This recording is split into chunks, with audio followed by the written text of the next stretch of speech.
The stars looked different from her observation window. Elara pressed her blue-tinted hand against the clear barrier that separated her from the vacuum of space. Earth hung below, a swirl of blue and white that had been her silent companion for 20 years. She was alone, completely alone. Elara moved away from the window and glided through her small station. The curved walls were covered with screens showing different parts of Earth, cities full of light, oceans teeming with life, forests stretching across continents, and humans, always humans, going about their lives without any idea they were being watched. Elara checked the life support readings on her main console. The numbers glowed red. Not good. The oxygen recyclers were failing faster than expected. She had maybe 3 weeks left, and that was if she used minimal energy. Computer, show me New York City. Current time, she said. The largest screen flickered and showed a busy street. Humans walked close to each other. Some talked on phones. Others sat at outdoor cafes, laughing and sharing food. A small child held his mother's hand while pointing at a street performer. Elara felt a sharp pain in her chest. Her people had been like that once, social, connected, alive, before the plague came and took everyone. Everyone except her. She had been off-planet when it happened, part of a research team studying this fascinating blue world. When the emergency signal came, Elara and her team rushed back, but it was too late. The plague had moved too quickly. By the time they reached home, there was no one left to save. Her teammates died one by one in the following years, their bodies unable to survive without the emotional connections their species required to live. But Elara had found a way. She built this station and filled it with data about humans. She convinced herself that observing could replace connecting, that watching life was almost like living it. She had been wrong. Elara looked at her arm. The skin that had once glowed with health now appeared dull. Small cracks formed patterns along her wrist. Her species needed emotional bonds to maintain physical health. Without those connections, her body was slowly breaking down. The station lights dimmed suddenly. Another power failure. The third this week. Computer, run diagnostic, Elara ordered. Main, power core operating at 28% capacity, the flat voice responded. Backup systems failing. Estimated complete system failure in 72 hours. Elara closed her eyes. 3 days, not 3 weeks. She had miscalculated badly. She moved to the communication array, her last hope. For years, she had sent signals into deep space, searching for any survivors of her kind. The responses never came. Either there were no survivors, or they were too far away to hear her calls. Elara opened the emergency protocols on her screen. There was only one option left if she wanted to survive. Contact Earth. The very idea made her shiver. Her people had strict rules about interfering with developing worlds. Earth wasn't ready for contact with alien life. Humans still fought wars against each other. They still struggled with basic concepts of equality and compassion, and yet they also created beautiful music. They wrote stories about worlds they had never seen. They loved each other with a fierceness that sometimes took Elara's breath away. Station shuddered. A warning alarm blared. Hull breach detected in Section 4, the computer announced. Emergency seals activated. The situation was worse than she thought. Elara moved quickly to the escape pod bay. She had avoided this moment for decades, but now choice was a luxury she no longer had. The small pod was designed for short trips to nearby planets. It could reach Earth's surface, but the landing would be rough. Elara loaded her few personal items, her research data, a small plant from her homeworld, and the emergency protocols for first contact. As she prepared the launch sequence, a memory surfaced. Her last day on her home planet, walking through a field of silver grass with her family unit. The warmth of her mother's hand, the sound of her father's laugh, the feeling of belonging. Ilara hadn't cried in years. Tears were a waste of water and space. But now, as the pod door sealed behind her, a single tear slid down her face. Computer, set course for Earth. Northern Hemisphere, minimal population density. Course set. Warning. Atmospheric entry will cause significant external damage. Pod. Life support may be compromised. Acknowledged, Ilara said. Launch. The pod shuddered as it detached from the station. Through the small viewport, Ilara watched her home of 20 years grow smaller until it was just another point of light among the stars. Earth grew larger below her. Blue and green and beautiful and terrifying. The pod entered the atmosphere, and fire surrounded the small craft. The heat was intense. Warning signals flashed across her control panel. Ilara gripped the safety harness as the pod shook violently. Stabilizers failing, the computer announced. Brace for impact. Ilara closed her eyes. The pod spun wildly, throwing her against the restraints. Pain shot through her body. The computer's voice became distorted, slowing down until it stopped. Completely. The last thing Ilara saw before losing consciousness was trees rushing up to meet her. She woke to the smell of pine and dirt. The pod door had been ripped off in the crash. Sunlight, real sunlight, not the artificial kind from her station, streamed in. Ilara tried to move and gasped at the pain. A piece of metal had pierced her side. Blue blood seeped from the wound. Using her remaining strength, Ilara activated her personal shield technology that would help her appear more human. Her blue skin faded to a pale color with just a hint of its original hue. Her large eyes shrank slightly. Her fingers, once long and thin, became more like human hands. She needed to find help. The wound wasn't fatal yet, but it soon would be if left untreated. And even without the injury, her body was failing from years of isolation. Ilara dragged herself from the wreckage. The forest around her was quiet, except for bird calls. Earth's gravity felt strong after years in her station's lighter pull. Each step was difficult.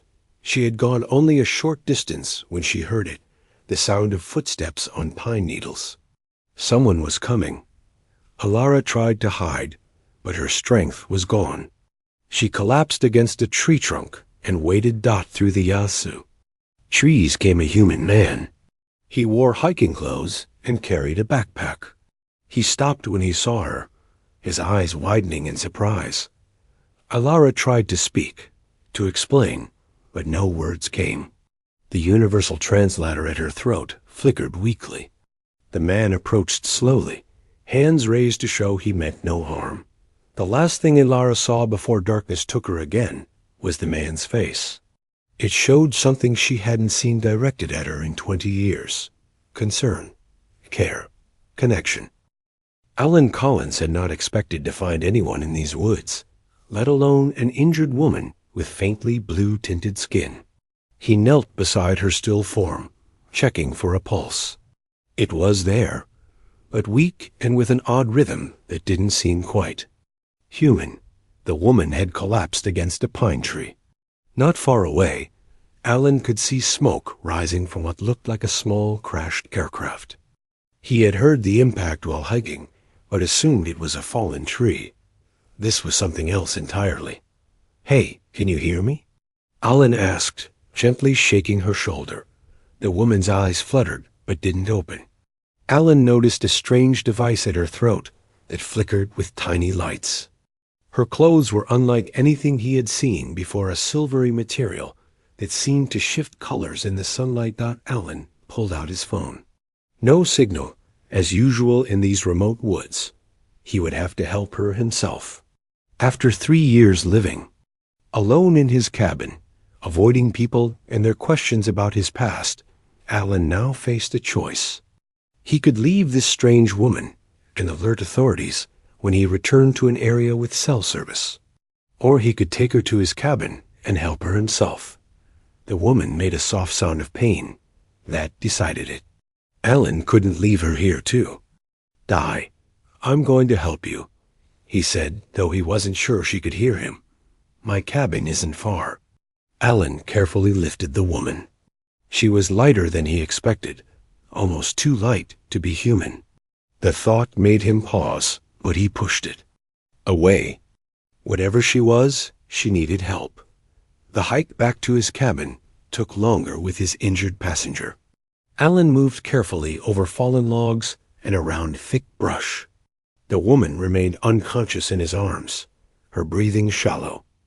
Alan's cabin came into view, a simple wooden structure nestled among tall pines. He had built it himself after leaving his job at NASA 3 years ago, when the accident took his family. Here, far from Houston and the memories of his wife and daughter, he had found a kind of peace. Not happiness, but at least the pain had. Dull dot, he carried the woman inside and placed her gently on his bed. In the better light, he could see her unusual features more clearly. Her skin had a definite blue tint. Her ears were slightly pointed, and when her eyes briefly opened, they were larger than human eyes should be, with pupils that expanded and contracted like a camera lens. "What are you?" Alan whispered Dot. He checked her for injuries and found a wound in her side, the blood seeping. From it was blue. Alan's scientific mind raced with possibilities, none of them ordinary. Either this was some elaborate prank, or Alan shook his head. The other possibility was too fantastic to consider. Yet, as a NASA engineer, he had always believed that life existed beyond Earth. He just never expected to find proof in the woods. Behind his cabin, he cleaned and bandaged the wound as best he could. The woman's skin felt cool to the touch, but he didn't know if that was normal for her. Alan covered her with a blanket anyway, and placed a glass of water on the bedside table. Then he grabbed his rifle and hiked back to the crash site. If she wasn't human, there might be evidence he should secure before others found it. The small craft was like nothing he had ever seen. About the size of a car, it had no wings but was clearly designed to fly. The metal was unfamiliar, lighter than aluminum, but stronger than steel. Inside, he found strange devices and a plant in a clear container. The plant glowed with soft silver light. Alan carefully collected a few small items, including what looked like a data storage device, and covered the craft with branches. He would return tomorrow to examine it more thoroughly. When he got back to the cabin, the woman was awake. She sat rigid on the edge of the bed, eyes darting around the room. When she saw Alan, she pressed herself against the wall, fear evident in her two large eyes. "It's okay," Alan said, raising his empty hands to show he meant no harm. "I found you in the woods. You were hurt." The device at her throat glowed brighter. "Where am I?" she asked. Her voice had a musical quality, with an accent Alan couldn't place. "My cabin, about 2 miles from where you crashed." Alan set down the items he had collected from the craft. "I brought some of your things." The woman's eyes widened when she saw the glowing plant. She reached for it with trembling hands. "Thank you," she said, cradling the container. "This is very important to me. What's your name?" Alan asked. The woman hesitated. "Alara." "I'm Alan Collins." He sat in a chair across from the bed, giving her space. "Alara, I need to ask you something, and I hope you'll be honest with me. You're not from around here, are you?" Alara's fingers tightened around the plant container. "No, I don't mean. You're not from Minnesota," Alan said carefully. "I mean you're not from Earth." The silence that followed was answer enough. Alara's shoulders slumped, and she looked down at her hands. "My ship's systems were failing," she finally said. "I had no choice but to land. I didn't expect to survive." Alan nodded slowly. Despite the strangeness of the situation, he felt oddly calm. Maybe because after losing everything that mattered to him, Nothing could shock him anymore. Or maybe because, as a NASA engineer, he had spent his career searching the stars for signs of life. "Are there others coming for you?" he asked. Ilara shook her head. "No, I am the last of my kind, as far as I know. My planet was destroyed by a plague many years ago." The sadness in her voice was unmistakable. Alan recognized it, the hollow emptiness of being utterly alone. He had felt it every day since the car crash that took his family. "You're injured," he said, "and you look unwell. Is there something I can do to help?" Ilara touched the bandage on her side. "The wound will heal, but my condition, ... She paused. "My species requires emotional connection to survive. We evolved as empaths. Without the bonds of my people, my body is failing." Alan didn't fully understand, but he nodded anyway. "You've been alone for a long time. 20 years, Ilara said. Observing your planet from orbit, studying humans. That's a long time to be alone," Alan said quietly, thinking of his own 3. Years of self-imposed isolation. It had nearly broken him. He couldn't imagine 20. Ilara looked up at him, her strange eyes searching his face. "Why did you help me? You could have alerted your authorities." Alan considered the question. "I guess I know something about wanting to be left alone, and about loss." He gestured to the cabin around them. "I came here to escape after my wife and daughter died. I wasn't looking for company. Yet you brought me here," Ilara said. Alan smiled slightly. "Maybe we both need help in ways we don't understand." Outside, the wind picked up, rustling through the pines. In the distance, thunder rumbled a storm approaching. Alan stood and closed the windows. "You can stay here until you're stronger," he said. "No one comes out this way. You'll be safe." Ilara nodded, her fingers still wrapped around the glowing plant. "Thank you, Alan Collins." It was the first time in 3 years that anyone had thanked him for anything. The simple words stirred something in Alan's chest, a feeling he had thought long dead. For the first time since the accident, he felt needed. Days passed slowly in the cabin. Ilara's wound began to heal, but her overall condition worsened. The blue tint of her skin faded to a dull gray. The cracks along her arms deepened. She tired easily and slept for long hours. Alan watched her with growing concern. He had moved to the couch, giving Ilara his bed. Each morning, he checked on her before heading out to gather firewood or hunt for food. Each evening, he returned to find her sitting by the window, watching the forest with sad eyes. They spoke little at first. Ilara seemed afraid to share too much, and Alan had grown unused to conversation after years alone. But slowly, carefully, they began to learn about each other. "Your technology is impressive," Alan said one evening as he cooked a simple dinner of rabbit stew. "The materials in your craft, I've never seen anything like them." Ilara sat at the small wooden table, her fingers tracing patterns on its surface. "My people were very advanced. We had explored many star systems before the plague came." "And you were scientists, studying Earth?" She nodded. "We study developing worlds. We watch, but never interfere." A small smile touched her lips. "Until now." "Well, crashing wasn't exactly your choice," Alan said, placing a bowl of stew in front of her. Ilara looked at the food with uncertainty. She had eaten little since arriving, and Alan worried she couldn't digest Earth food. But she picked up the spoon and tried a small bite. "This is good," she said, sounding surprised.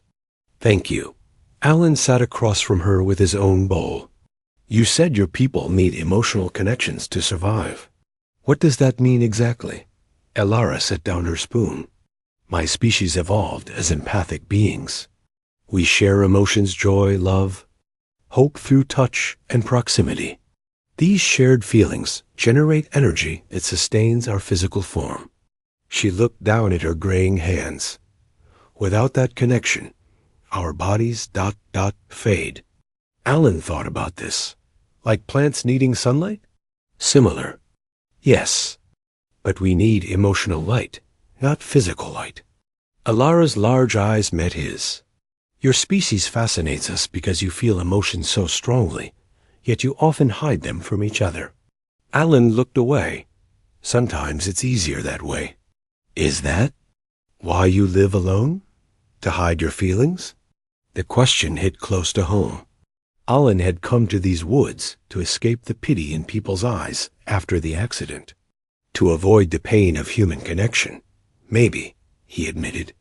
After I lost my family, being around others was ... difficult.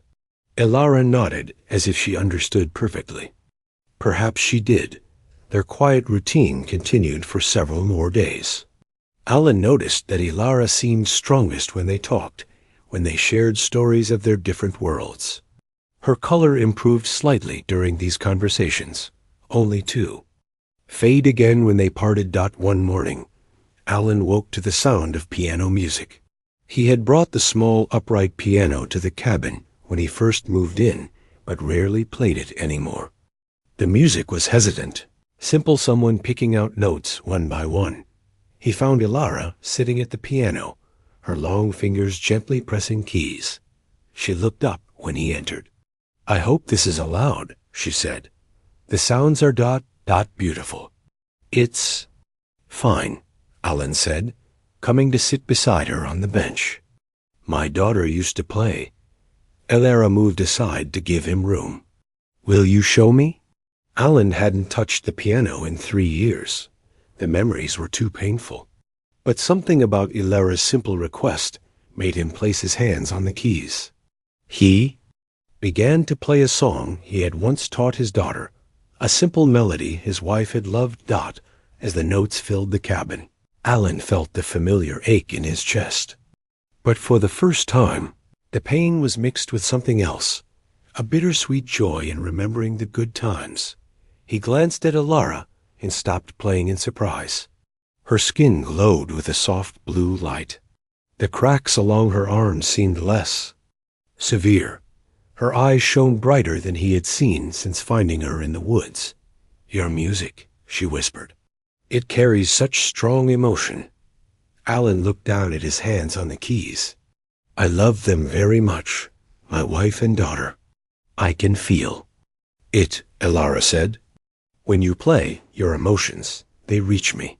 Alan played again, watching in wonder as Alara's glow strengthened. Whatever sustained her species, this emotional energy music seemed to amplify it. Or perhaps it was the sharing of something meaningful that helped her. Their peaceful existence was interrupted the next day by the sound of a truck approaching. Alan looked out the window with alarm. It's Diane, he said, recognizing the sheriff's vehicle, the local sheriff. She checks on me sometimes. Alara stood quickly, too quickly. She swayed and almost fell. Hide in the bedroom, Alan told her. I'll get rid of her. Alara disappeared into the bedroom, just as a knock came at the door. Alan opened it to find Sheriff Diane Miller on his porch, her friendly face concerned. Alan, she said. Good too. See, you're still kicking. We got reports of something falling in these woods a week ago, like a meteor. Thought I'd check if you saw anything. Alan kept his face neutral. I heard something, but I figured it was just a storm. Haven't seen anything unusual. Diane looked past him into the cabin. Her eyes narrowed slightly at the sight of 2 bowls on the table. You got company these days? She asked. Just me, Alan said. Been a bit lazy with the dishes. Diane didn't look convinced. You know you can call if you need anything, right? Been worried about you out here all alone. I'm fine, Diane. Thanks for checking in. After she left, Alan found Alara sitting on the edge of the bed, breathing heavily. Are you okay? He asked. She shook her head. My condition is worsening. The brief improvements when we share music or conversation. They're temporary. Alan sat beside her, not touching her but close. "Tell me how to help you. There must be something." Alara looked at him with sad eyes. "My people would form deep bonds, what you might call friendship or family or love. These connections sustained us. Without them—" She didn't finish the sentence. "So you need connection," Alan said slowly.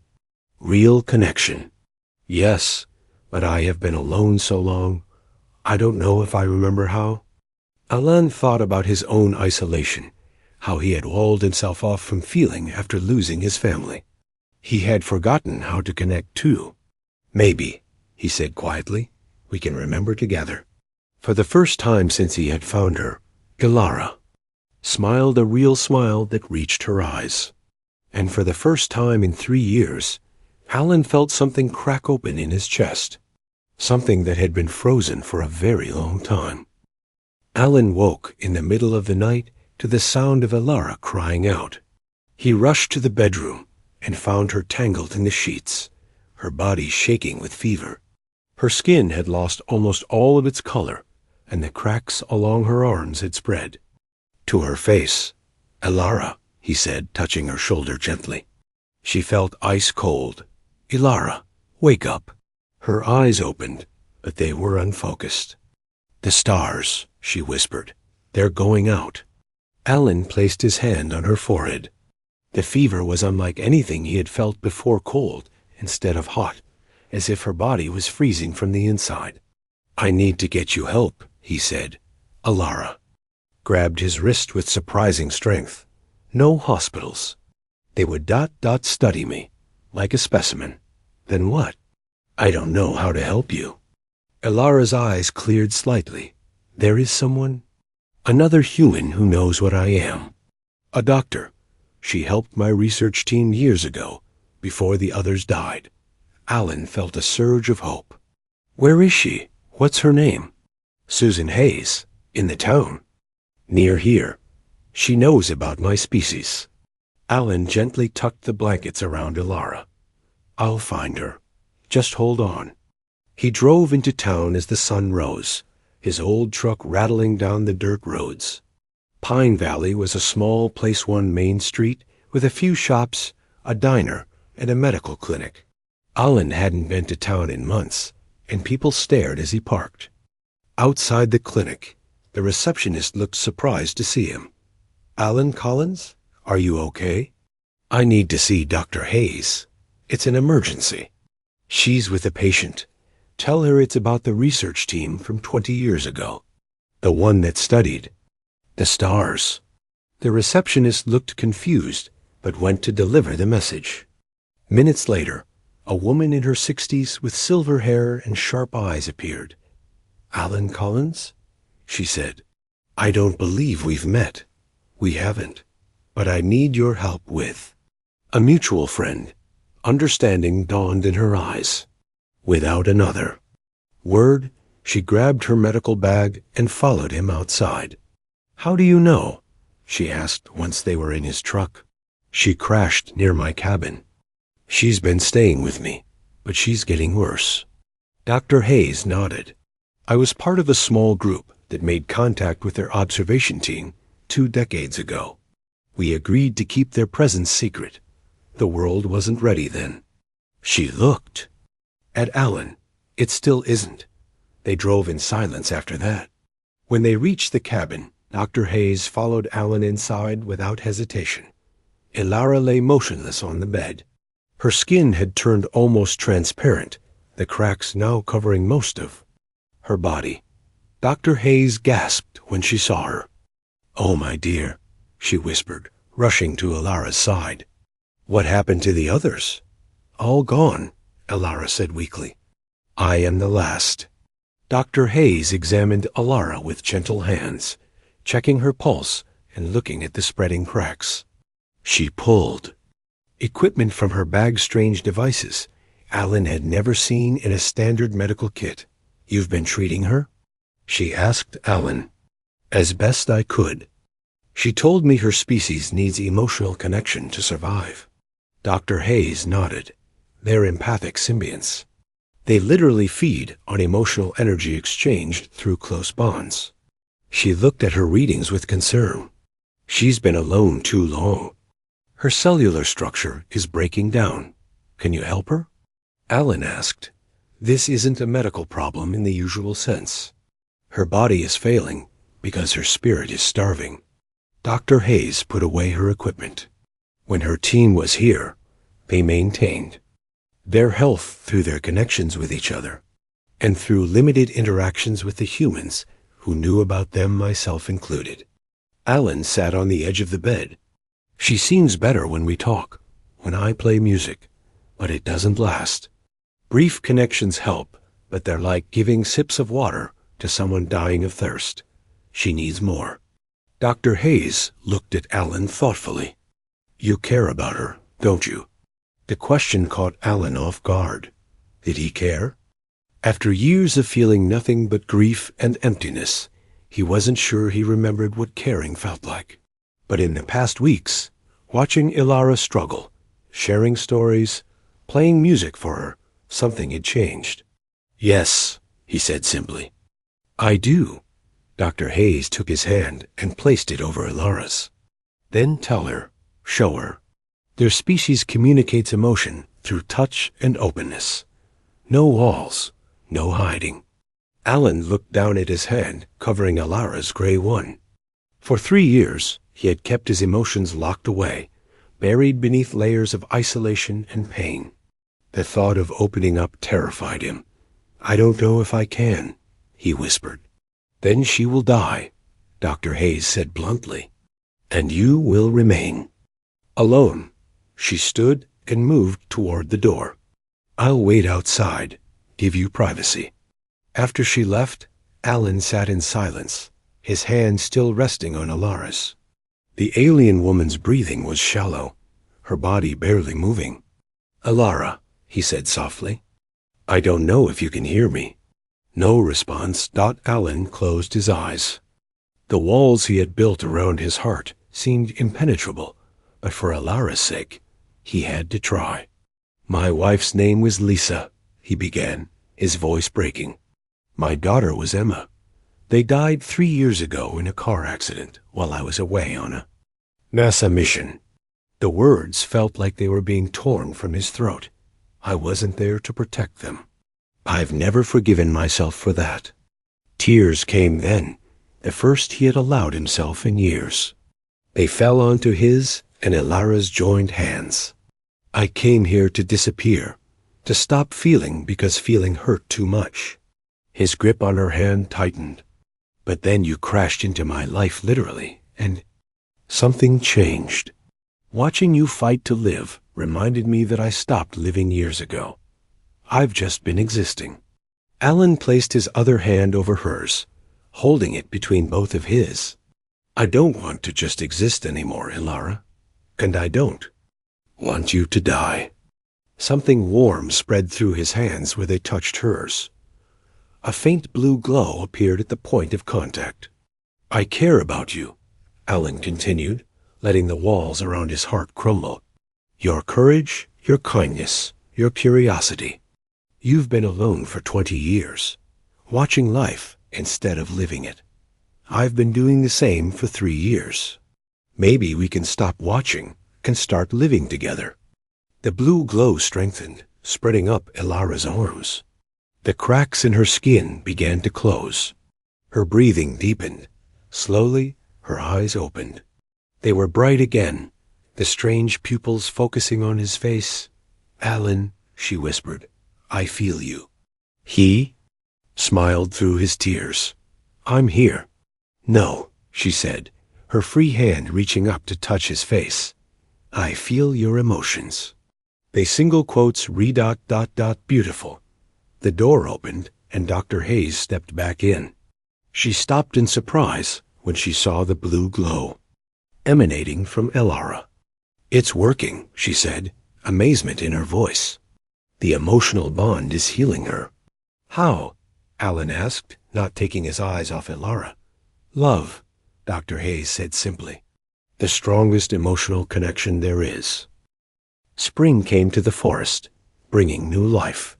Snowdrops pushed through the melting snow, and birds returned to build nests in the pines around Alan's cabin.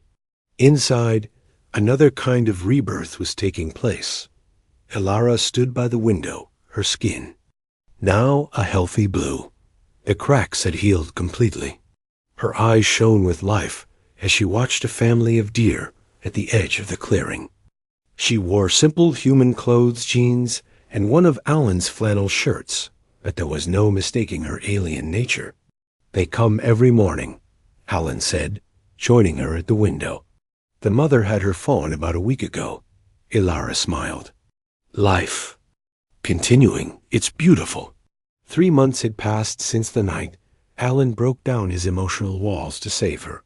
Dr. Hayes visited weekly, monitoring Elara's recovery and bringing supplies. With each visit, she marveled at the improvement. "Your species has remarkable regenerative abilities when properly nourished," she had told Elara during her last visit. The emotional connection between Alan and Elara had grown stronger each day. They shared stories of their pasts, Alan speaking of his time at NASA and memories of his family, Elara describing her home world with its silver forests and 3 moons. They played music together, Alan teaching Elara simple songs on the piano. They walked in the woods, Elara delighting in feeling Earth's nature directly instead of observing it from orbit. And slowly they fell in love. Not just the desperate connection of 2 lonely souls, but a deep understanding that transcended their different origins. "I want to show you something," Elara said, taking Alan's hand. "It's time." She led him to the bedroom where she kept the few possessions saved from her crashed pod. From a small container, she removed a device the size of a coin. "This is a communicator," she explained.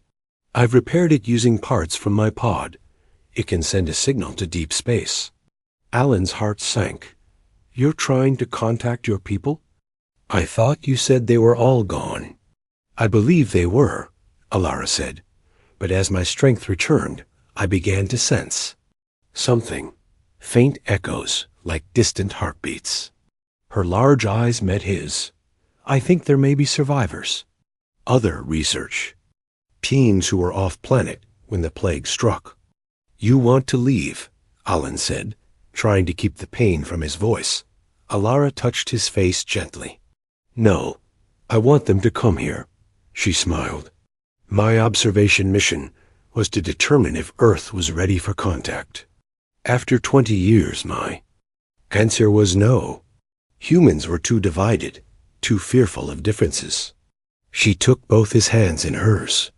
"But you changed my mind, Alan. You found a stranger in the woods in Ailey, and he showed compassion instead of fear. You opened your heart when it was easier to keep it closed.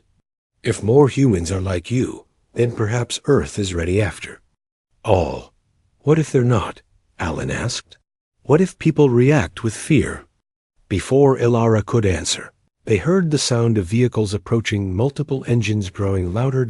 Alan looked out the window and froze. 3 black SUVs were coming up the dirt road to his cabin. Men in dark uniforms poured out, carrying weapons. "Government," he said grimly. Someone must have talked. Maybe Sheriff Diane got suspicious, or someone at the clinic overheard something. Elara remained calm. This was always a possibility.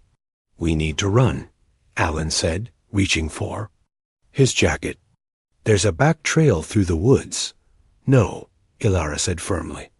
"No more hiding. No more isolation." She straightened her shoulders. "It's time to make real contact." Before Alan could stop her, she walked to the front door and stepped onto the porch. The armed men immediately raised their weapons. "Stop right there," one shouted. "Hands where we can see them." Alan rushed out behind her. "Don't shoot. She's peaceful." A tall man in a suit emerged from the middle SUV. "Alan Collins? I'm Agent Lewis with Homeland Security. We received reports of an unidentified crash in these woods and possible ... human contact." Elara stepped forward, her blue skin gleaming in the sunlight. The agents tensed. "My name is Alara," she said clearly. "I am a scientist from a world many light years from yours. I mean no harm." The agents looked at each other uncertainly. This clearly wasn't a situation covered in their training. "Sir," one of them said to Agent Lewis, "should we contain the subject?" "She's not a subject," Alan said, moving to stand beside Alara. "She's a person, a visitor who needs our help." Agent Lewis studied them both. "Help with what, exactly?" Alara held up the communication device. "To contact others of my kind, the last survivors of my world, more aliens." Agent Lewis frowned. "That's above my clearance level." "Then take us to someone with higher clearance," Alan suggested. "Someone who can understand what this means for humanity." In the tense silence that followed, Dr. Hayes's car pulled up. She got out slowly, her hands raised to show she wasn't a threat. "I can vouch for them both," she said to Agent Lewis. "I've been monitoring this situation for months.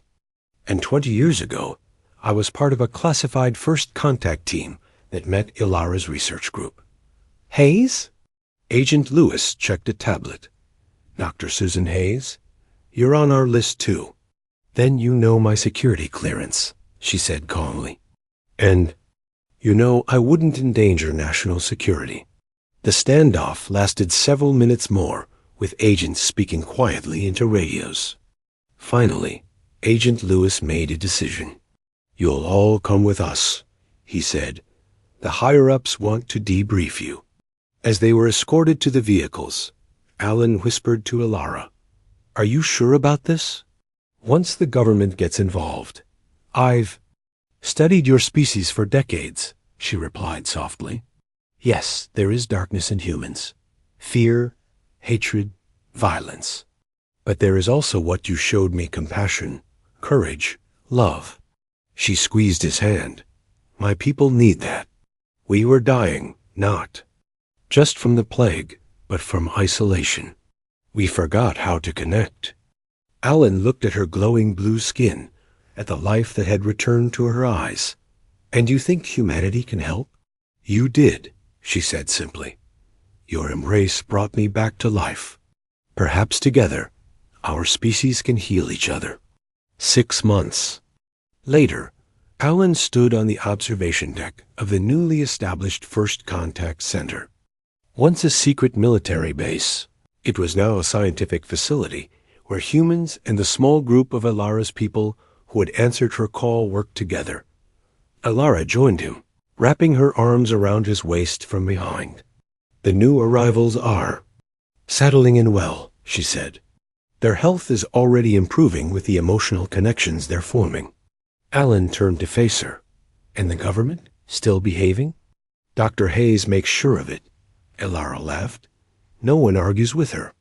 Beyond the window, scientists of both species walked together through gardens designed to blend earth plants with specimens from Alara's world. The silver plant from her escape pod had been cultivated and now grew in small groves. "Your people still observe a lot," Alan noted. "Old habits?" "We're learning to do more than observe," Alara said. "We're learning to participate, to live." She touched his face gently. "You taught me that." "We taught each other," Alan corrected. "After years of isolation, we both needed to remember how to connect." Alara's blue skin glowed with health and happiness as she leaned against him. "And now neither of us has to be alone again."